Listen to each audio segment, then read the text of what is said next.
সাল্লাল্লাহু আলাইহি ওয়াসাল্লাম এলান করে দেয়, মান সাল্লা সালাতানা, আমি নবী যেভাবে নামাজটা পড়ি ওইভাবে যারা কিনা নামাজটা আদায় করে, আমি রাসূল যেদিকে ফিরে নামাজটা পড়ে সেই দিকে ফিরে যারা কিনা নামাজটা আদায় করে, ওয়াকালা যাবিগাতানা, আমি নবী যেগুলোকে হালাল বস্তু হিসাবে ভক্ষণ করি সেইগুলোকে যারা হালাল বস্তু হিসাবে ভক্ষণ করে, ফাযালিকাল মুসলিমুন, তারা নিজেদেরকে মুসলমান বলে দাবি করতে পারে।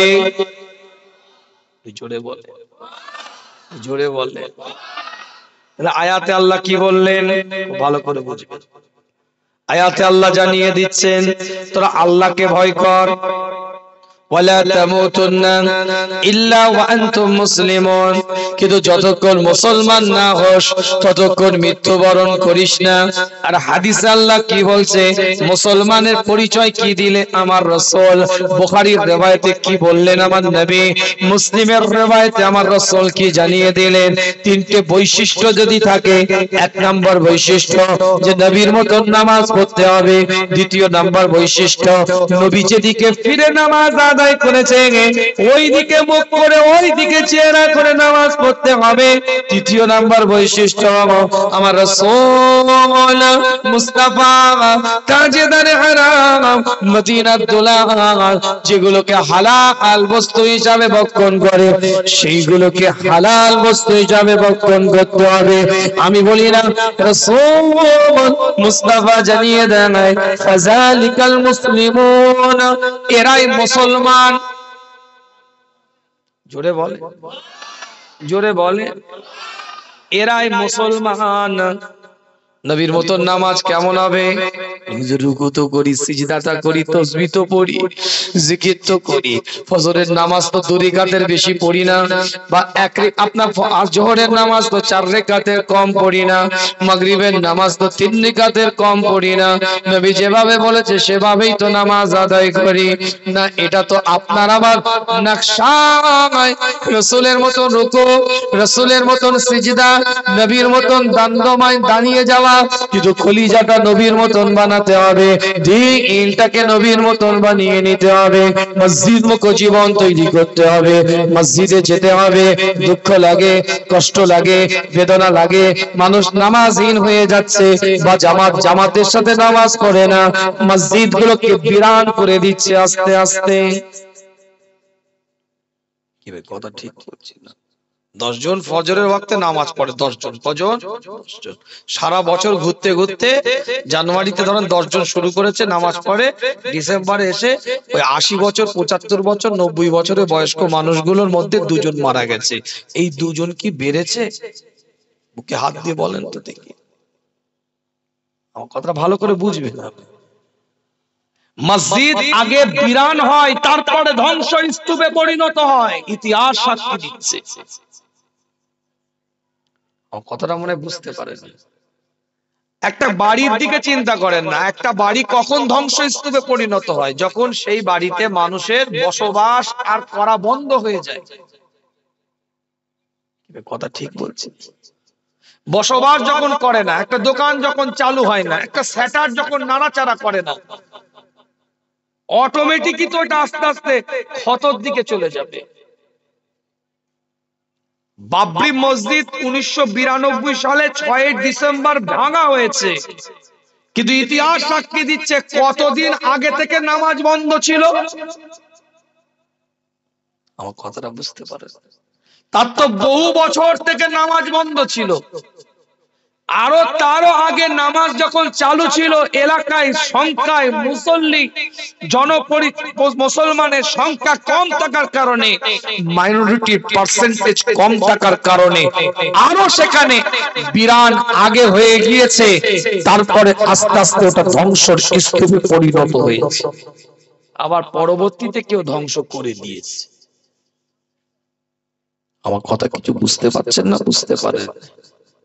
আপনার এলাকায়, আপনার মহল্লায়, আপনার জায়গায়, এলাকায় মসজিদের মুসল্লির সংখ্যাটা একটু বিবেচনা করে দেখেন তো। মসজিদের মাচায় বসে হাইয়ালা সালাহ শুনে, মসজিদের পাশে মাচা আছে, মসজিদের পাশের দেওয়ালে হেলান দিয়ে, দেওয়ালে গা লাগিয়ে, মসজিদের দেওয়ালে গা লাগিয়ে পাবজি খেলে, ফ্রি ফায়ার খেলে, ড্রিম 11 এর মতো নোংরা জুয়ার কারবার খুলে বসে আছে, মসজিদের প্রাচীরের দেওয়ালের মধ্যে বসে খেলে যাচ্ছে, কিন্তু মুসলমানের বাচ্চা মসজিদের মধ্যে ঢুকতে কষ্ট হয়। কি ভাই কথা ঠিক বলছি না? ফুরফুরা শরীফে যান না আপনারা? আমার দাদা পীরের দরবার, সব মহব্বতের মানুষ, গিয়ে দেখবেন। হুজুরের দরবারটা গিয়ে দেখবেন, জোহরের নামাজ হচ্ছে, আসরের নামাজ হচ্ছে, হালুয়ার দোকানে 2, 4, 5টা যে দাঁড়িয়ে আছে, এরা কারা? আমার কথা কিছু বুঝতে পারছেন না? এরা কারা? উত্তর দেন আমাকে।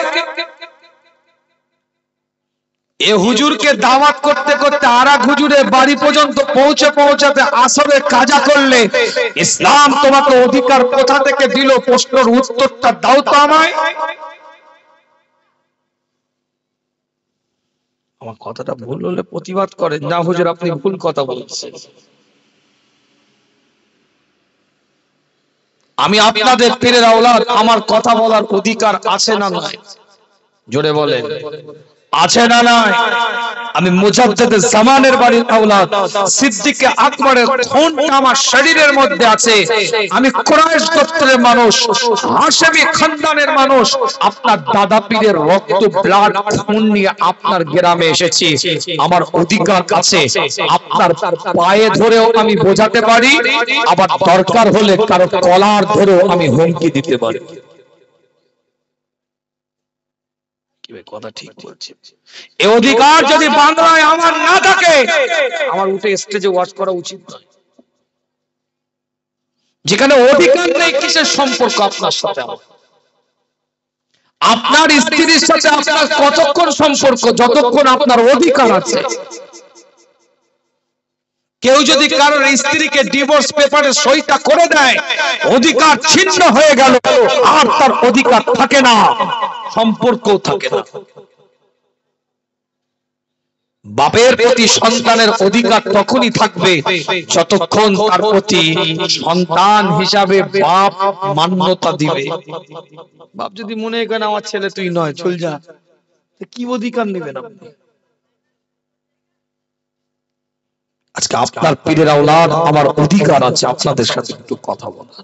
ভুল হলে আমি রাস্তা দেখাবো, রুট দেখাবো। আমার দায়িত্ব গুগল ম্যাপ যেমন রাস্তা দেখায়, সঠিক রাস্তা দেখাবার আমার দায়িত্ব আছে। কি কথা ঠিক বলছি? হাত জোর করে বলি, এতে যদি খুশি না হন, আপনাদের পায়ে ধরে আপনাদের পীরের আওলাদ বলে যাচ্ছে, জীবন তৈরি করে, নীতিমালা তৈরি করে। আজকে কি পরিবেশ দেখেন, কটা যুবক ছেলে মসজিদে যায়, বুকে হাত দিয়ে কোরআন মাথায় দিয়ে বলেন তো আমার সামনে দাঁড়িয়ে। এখানে যারা বসে আছেন কিছু মনে করবেন না, ডোন্ট মাইন্ড। হয়তো কথাটা একটু হিট করে বলা হচ্ছে, তারপরে অতি বাস্তবতার জায়গা থেকে দাঁড়িয়ে কথাটা বলতে বাধ্য হচ্ছি।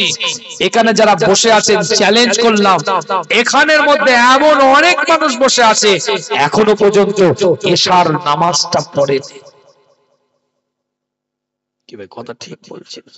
আবার কমপ্লিট নিয়ত করে বসে আছে, তাবারুকের প্যাকেট লুবো, সুটান ঘুমাবো, ফজর ও কাজা 9টার সময় কলগেট নিয়ে উঠবো। কি ভাই কথা ঠিক না? কথা ভুল বললে সামনে বল। আর যে ঠান্ডাটা 3 দিন 4 দিন ধরে গেল, কত যুবক যে মুখে পানি লাইনে দৌড়কে আপনার দেখতে হবে। হাতে বোতল রয়ে গেছে, ঢালবো কি ঢালবো নি ভাবতে ভাবতে উঠে পড়েছে। কি ভাই কথা ঠিক বলছি? এই তো পরিবেশ। হাত জোর করে বলি, জীবন তৈরি করে। আল্লাহ নবী, আল্লাহ রাসূল, সাহাবে کرام হুজুর দেখে নিয়ে আলাপ আলোচনা করে। আল্লাহ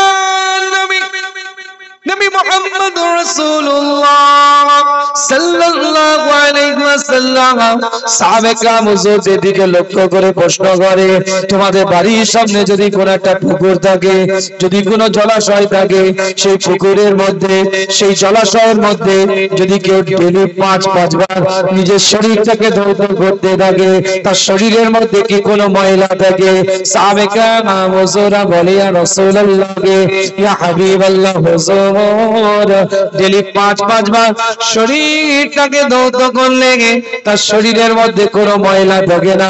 আল্লাহ নবী, আল্লাহ রাসূল জানিয়ে দেয়, যেমন ডেইলি 5 বার শরীরটাকে ধৌত করলে তার শরীরের মধ্যে কোনো ময়লা থাকে না, ওই রকম আল্লাহ পাকের কোনো বান্দা ডেইলি 5 ওয়াক্তের নামাজ আদায় করলে আমার আল্লাহ তার শরীরের মধ্যে যেন কোনো গুনাহ রাখতে পারে না।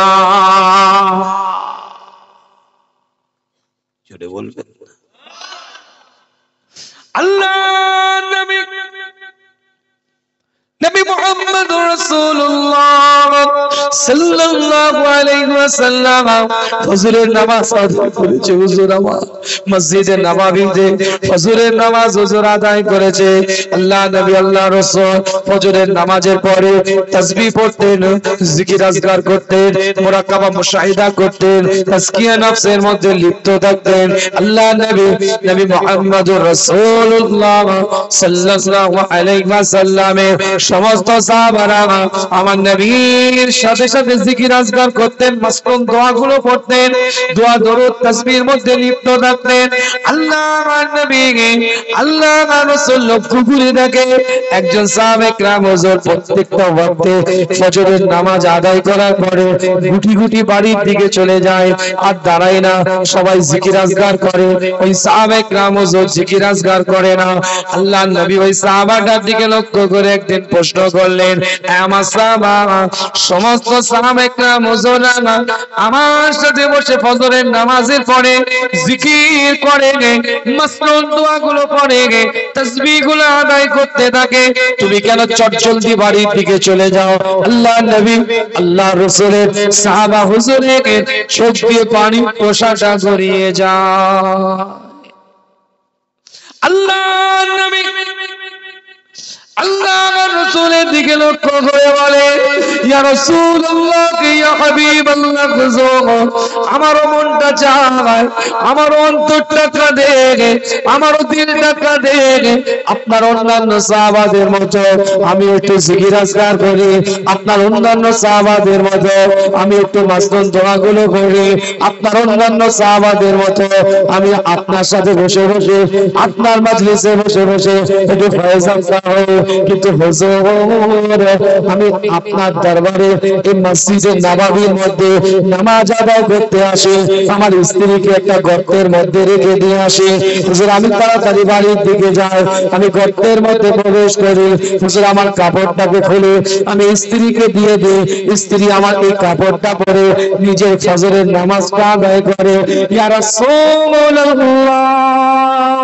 ইয়া হাবিবাল্লাহ হুজুর, একটাই মাত্র কাপড় নিয়ে আপনার পিছনে মসজিদে নববীতে কাতারে কাতারে নামাজ আদায় করার জন্য বা জামাত নামাজ পড়ার জন্য একটাই মাত্র কাপড় নিয়ে মসজিদে নববীতে আপনার পিছনে এসে দাঁড়িয়ে যা।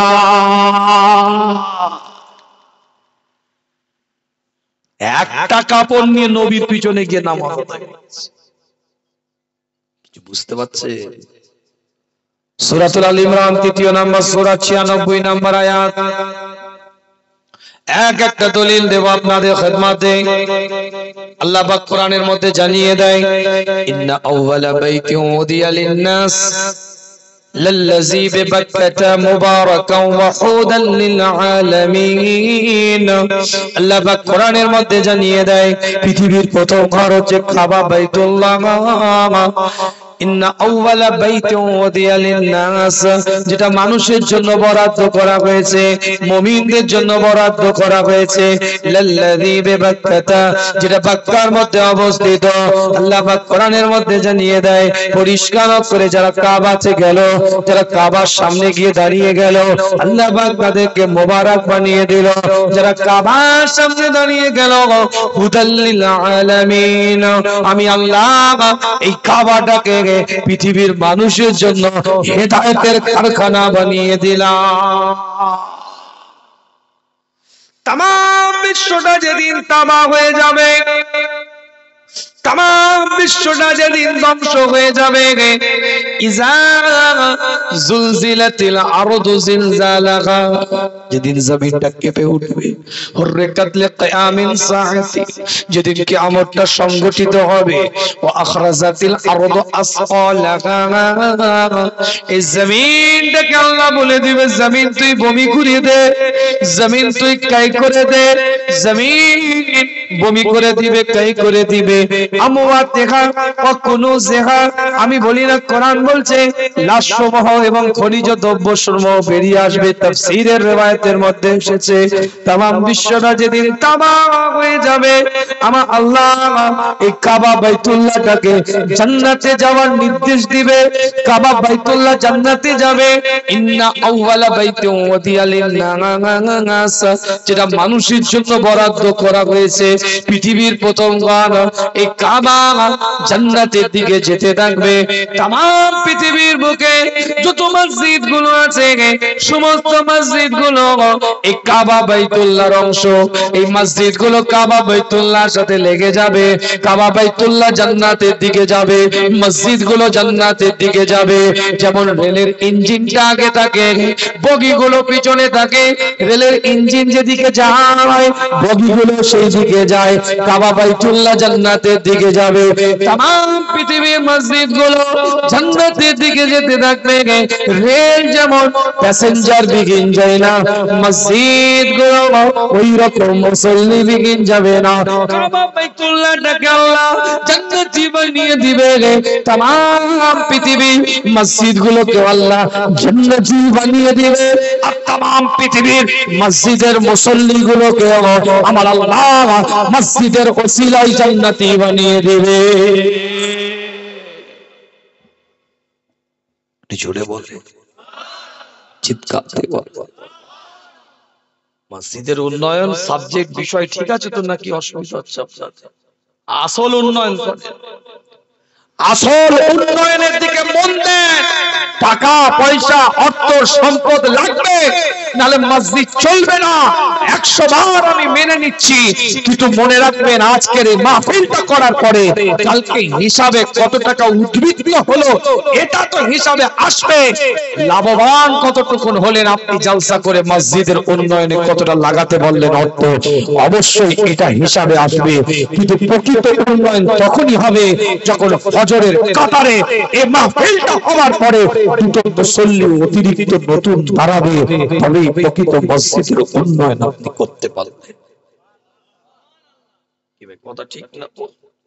মসজিদ নিরপেক্ষ জায়গা, মসজিদ জায়গাটা নিরপেক্ষতা বজায় রাখবেন।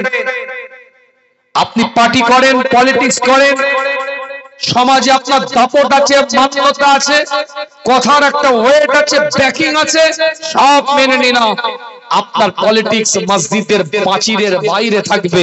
ও জার্সিটা খুলে রেখে মসজিদের সাধারণ মুসল্লি হিসাবে আপনাকে ঢুকতে হবে, ভিতরে দাদাগিরি দেওয়ার জন্য নয়। আপনার দাদাগিরির টেবিলটা আলাদা, আপনার দাদাগিরির মেম্বারটা মসজিদের মেহরাব নয়।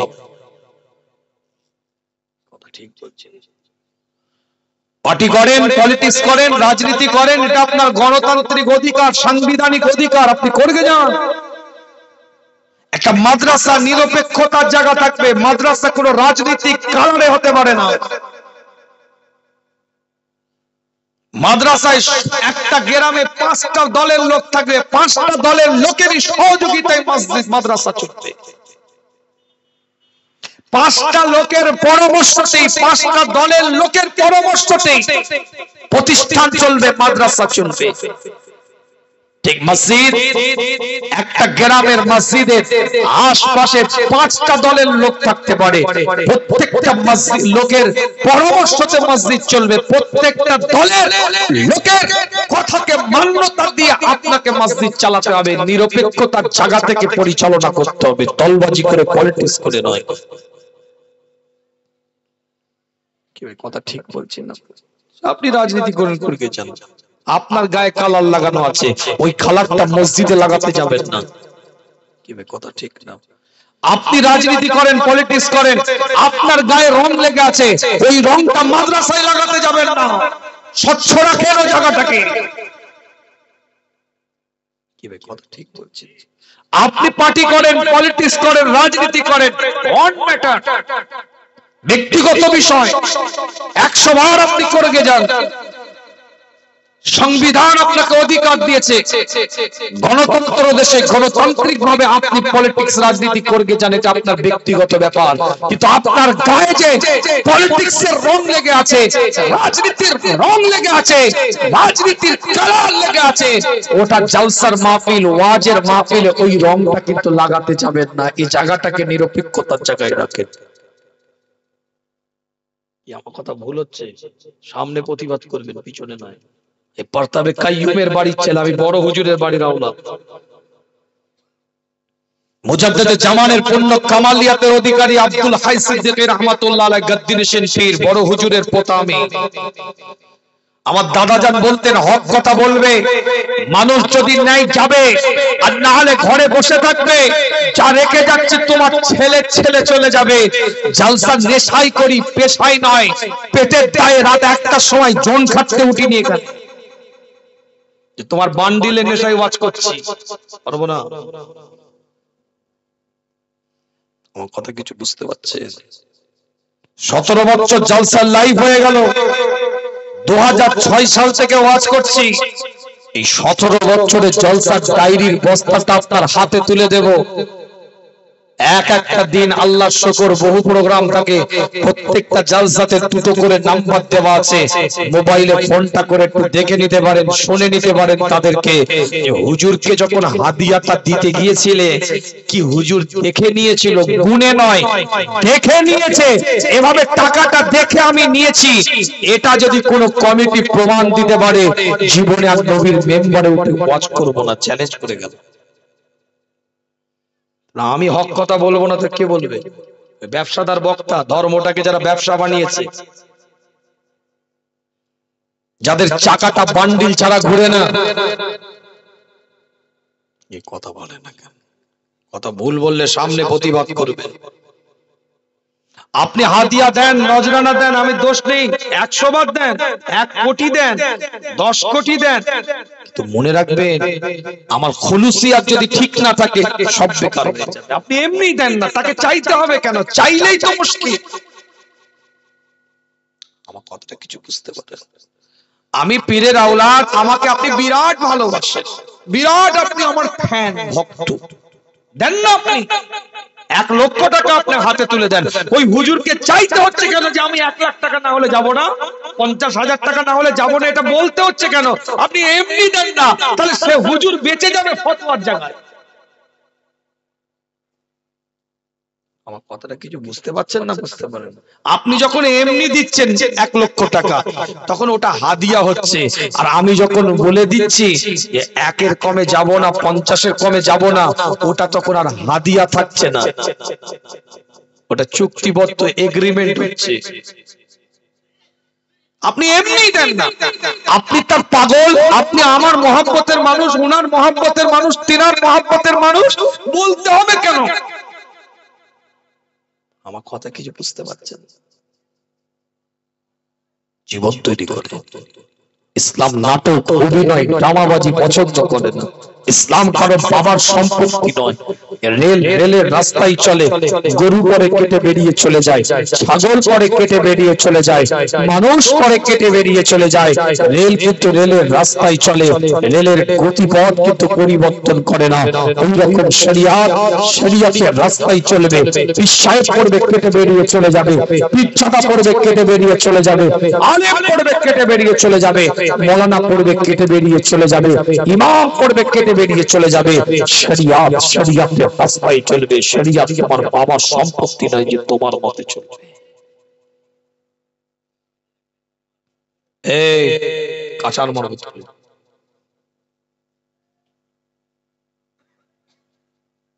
ওই কোরআন বলছি কেন, গোপাল ভাঁড়ের গল্প বলছি না। ভাল লাগলে চলে যা, তাবারক যখন দিবে তখন আসবি, যা, একটা কথা বলবি কেন। আল্লাহ নবী আল্লাহ রাসূল সাহাবা ইকরাম হুজুরদের সাথে আলাপ আলোচনা করে। আল্লাহ নবী মুহাম্মদুর রাসূলুল্লাহ সাল্লাল্লাহু আলাইহি ওয়াসাল্লাম এলান করে দেয়, ইসলামের প্রথম মসজিদ হচ্ছে মসজিদে কুবা। মসজিদে কুবা ইসলামের প্রথম মসজিদ। ইসলামের দ্বিতীয় মসজিদ হচ্ছে মসজিদে জুমা। ইসলামের তৃতীয় মসজিদ হচ্ছে মসজিদে জুমা মদিনাতুল মুনাওয়ারার মধ্যে অবস্থিত, যে জায়গার মধ্যে আমার রাসূল সর্বপ্রথম জুমার নামাজ আদায় করেছিলেন। ইসলামের তৃতীয় মসজিদ হচ্ছে মসজিদে নববী, যে মসজিদের মধ্যে এক রাকাত নামাজ আদায় করলে 50,000 রাকাতের সওয়াব পাওয়া যায়। আল্লাহর নবী মুহাম্মদুর রাসূলুল্লাহ সাল্লাল্লাহু আলাইহি ওয়াসাল্লাম জানিয়ে দেয়, আল্লাহ পাকের কোন বান্দা, আল্লাহ পাকের কোন বান্দি বাড়ি থেকে পবিত্রতা অর্জন করে পাক সাফ হয়ে যদি মসজিদে কুবাতে গিয়ে যদি 2 রাকাত নফল নামাজ আদায় করে, 2 রাকাত নফল নামাজ আদায় করার কারণে মসজিদে কুবা ইসলামের প্রথম মসজিদের ফজিলত আমার আল্লাহ এলান করে দিয়ে, আমার মাওলা পরওয়ারদিগারের পক্ষ থেকে এলান হয়ে যায়। মুস্তাফা জানিয়ে দেয়, মসজিদে কুবার মধ্যে যদি কেউ 2 রাকাত নফল নামাজ আদায় করে, আমার আল্লাহ আমার মাওলা একটা তাকে উমরা মকবুল হজের সওয়াব, উমরা হজের দান করে দেয়। আল্লাহ নবী মুহাম্মদুর রাসূলুল্লাহ সাল্লাল্লাহু আলাইহি ওয়াসাল্লাম একজন সাহাবে کرام হুজুরকে মসজিদে কুবাতে ইমামতি করতে পাঠালেন। ইসলামের প্রথম মসজিদে ইমামতির দায়িত্ব দিয়ে পাঠালেন। মসজিদে কুবাতে ইসলামে کرام হুজুর ইমামতির দায়িত্ব পালন করে। আল্লাহ নবী আল্লাহ রাসূল মসজিদের নববীতে ইমামতির দায়িত্ব পালন করে। ওই সাহাবে کرام হুজুর মসজিদে কুবার মধ্যে ইমামতির দায়িত্বটা পালন করতে থাকে। আল্লাহ নবী আল্লাহ রাসূলের সাহাবাদের দিকে লক্ষ্য করে riwayতের মধ্যে পাওয়া যায়, কিছু সাহাবে کرام হুজুর এসে বলে, ইয়া রাসূলুল্লাহ, ইয়া হাবিবাল্লাহ হুজুর, আপনি যাকে মসজিদে কুবাতে ইমামতির দায়িত্ব করতে দিয়েছিলেন হুজুর, সেই সাহাবে کرام হুজুর প্রত্যেকটা রাকাতের মধ্যে সূরাতুল ইখলাস ছাড়া নামাজটা আদায় করে না। বুখারী riwayat। আল্লাহ নবী আল্লাহ রাসূল বলছে কি করে, বলে প্রত্যেকটা রাকাতে হুজুর সূরা ইখলাস তেলাওয়াত করে, কুল হুয়াল্লাহু আহাদ আল্লাহুস সামাদ লাম ইয়ালিদ ওয়া লাম ইউলাদ ওয়া লাম ইয়াকুল লাহু কুফুয়ান আহাদ। এই সূরা না তেলাওয়াত করে সে রুকু করে। অন্য যদি কোনো আয়াত মিলায় তারপরেও এই সূরাটাকে সে তেলাওয়াত করে। আল্লাহ নবী আল্লাহ রাসূল সাহাবে کرام হুজুর দেখে বললেন, যাও ওই সাহাবাকে গিয়ে জিজ্ঞাসা করো সে প্রত্যেকটা রাকাতের মধ্যে সূরাতুল ইখলাসটাকে কেন তেলাওয়াত করে। রুকুতে যাওয়ার আগে অন্য যদি কেরাত মিলায়ও, কিন্তু সে কেন সূরাতুল ইখলাসটাকে তেলাওয়াত না করে রুকুতে যায় না। প্রত্যেকটা রাকাতের মধ্যে সে কেন সূরাতুল ইখলাসটা তেলাওয়াত করে, একটু তার রায়টা নিয়ে আসো, তার বক্তব্যটা শুনে আসো। আল্লাহ নবী আল্লাহ রাসূলের সাহাবা নাকি ওই সাহাবাকে প্রশ্ন করে, হুজুর আপনার কাছে জানতে চেয়েছে প্রত্যেকটা রাকাতের মধ্যে আপনি কেন সূরাতুল ইখলাসটা তেলাওয়াত করেন? আল্লাহর নবী আল্লাহর রাসূলের সাহাবা ওই সাহাবে کرام হুজুরদের দিকে লক্ষ্য করে এলান করে দেয়, আমার সাহাবা শুনে রাখো, আমার রাসূলের সাহাবা শুনে রাখো, আমি প্রত্যেকটা নামাজ যখন আদায় করি আমি চিন্তা করি আল্লাহ পাকের যত কোরআন শরীফের সূরা আছে একটা সূরার মধ্যে আমার আল্লাহ আমার মাওলা আমার পরওয়ারদিগার বিনিয়ামত নিজের গুণকীর্তনের কথা বলেছে, নিজের বৈশিষ্ট্যের কথা বলেছে, নিজের খুসুসিয়াতের কথা বলেছে, যেটা কোন সূরার মধ্যে আল্লাহ পূর্ণাঙ্গভাবে বলে নাই। যে রবের নামাজ আমি আদায় করি সে রবের খুসুসিয়াতের কথা না বলে আমি কি করে রুকুতে যাই? তাই প্রত্যেকটা রাকাতের মধ্যে আমি সূরাতুল ইখলাসটা তেলাওয়াত করি।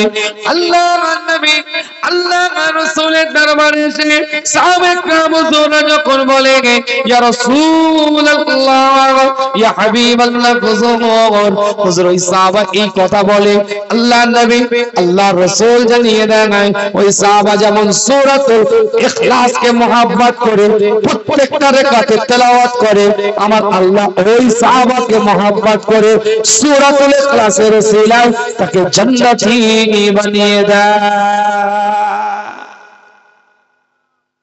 তুই জোরে বলবেন, চিৎকার দিয়ে বলা যাবে না। তাহলে আলোচনা বুঝেন, মুসলমান না হয়ে মরা যাবে না। মুসলমানের বড় পরিচয় হচ্ছে মসজিদে গিয়ে বা জামাতের সাথে নামাজ আদায় করবে, নবীর মতো নামাজ আদায় করবে। মুসলমানের বড় পরিচয় হয় হুজুর যেদিকে ফিরে নামাজ পড়েছে সেই দিকে ফিরে নামাজ আদায় করবে। আল্লাহর নবী আল্লাহর রাসূল জানিয়ে দেন ভাই মুসলমানের তৃতীয় পরিচয় হবে ও আকালা যাবিহাতানা, আল্লাহর নবী যেটাকে হালাল বস্তু হিসেবে ভক্ষণ করেছে সেইগুলোকে যারা হালাল বস্তু হিসেবে ভক্ষণ করে ফাযালিকাল মুসলিমুন, তারা নিজেদেরকে মুসলমান বলে দাবি করতে পারে। যারা মুসলমান হালাল বস্তু খাবে। এখন প্রশ্ন হচ্ছে সবাই বলবেন হুজুর হালাল বস্তু তো আমরা নিজেরা খাই, এখন কুকুরের গোশত যদি কাউকে দেন ও ঝাঁটা পিটা করবে তো বিরাট পিটবে। কুকুরের গোশত কেউ যদি টেবিলের মধ্যে কাউকে খেতে দেয় মার বাধা আওয়াজ দিয়ে বলবে আমি মুসলমান আমাকে কুকুরের গোশত দিতে এসেছি, ধাপকে সোজা করে দেব। কিন্তু মনে রাখবেন দুঃখ তো এই জায়গায়, কষ্ট তো এই জায়গায়, ব্যথা তো এই জায়গায়। ভালো ভালো পরিবারের কথা বলছি, ভালো ভালো নামাজি পরেজগার পরিবারের কথা বলছি, অনাসেই জবরদখল করে ক্ষমতাকে অপব্যবহার করে নিজের ক্ষমতাকে প্রয়োগ করে নিজের স্ট্যাটাসকে মেইনটেইন করার জন্য ভালো ভালো পরিবারের কথা বলছি, জোর করে দখল করে সম্পত্তি বিক্রি করে ওই টাকা দিয়ে জবাই করা গরুর গোশত, খাসির গোশত, মুরগির গোশত বাজার থেকে বিসমিল্লাহ আল্লাহু আকবার বলা কিনে নিয়ে এসে খায়। মনে রাখবেন স্পষ্ট কথা বলে দিয়ে যাচ্ছি, কুকুরের গোশত থেকে বড় হারাম পরের সম্পত্তি জোর করে দখল করে নিয়ে ওই টাকা দিয়ে গরুর গোশত, মুরগির গোশত জবাই করে খাওয়া, ওই খাওয়ার টাকাটা দিয়ে খাওয়াটা কুকুরের গোশত থেকে বড় হারাম। আমার কথা কিছু বুঝতে পারছেন না? বুঝতে পারছেন? কুকুরের গোশত নিজে খেয়ে নিয়ে যদি আল্লাহর কাছে মাপ চাইলে আল্লাহ মাফ করে দিবে। আর বিসমিল্লাহ আল্লাহু আকবার বলা, জবাই করা খাসির গোশত, মুরগির গোশত কিনেছেন ঠিকই, কিন্তু মনে রাখবেন আমি যে কিনে নিয়ে এসেছি যে টাকাটা দিয়ে, এটা সৎ উপায়ে ইনকাম করার টাকা নয়।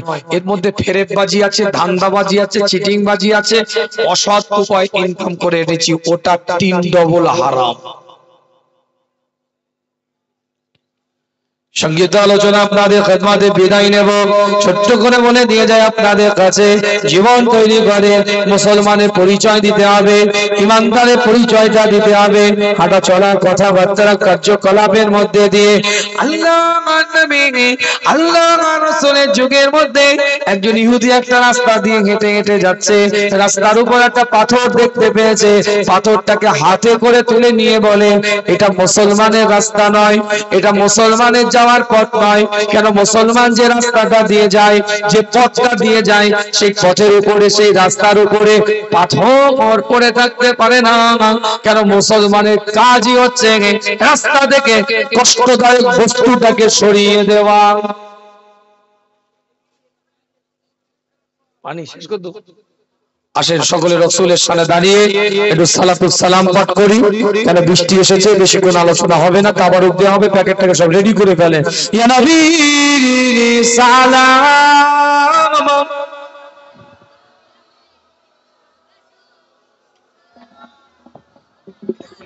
ও আচ্ছা, তুলে দেন।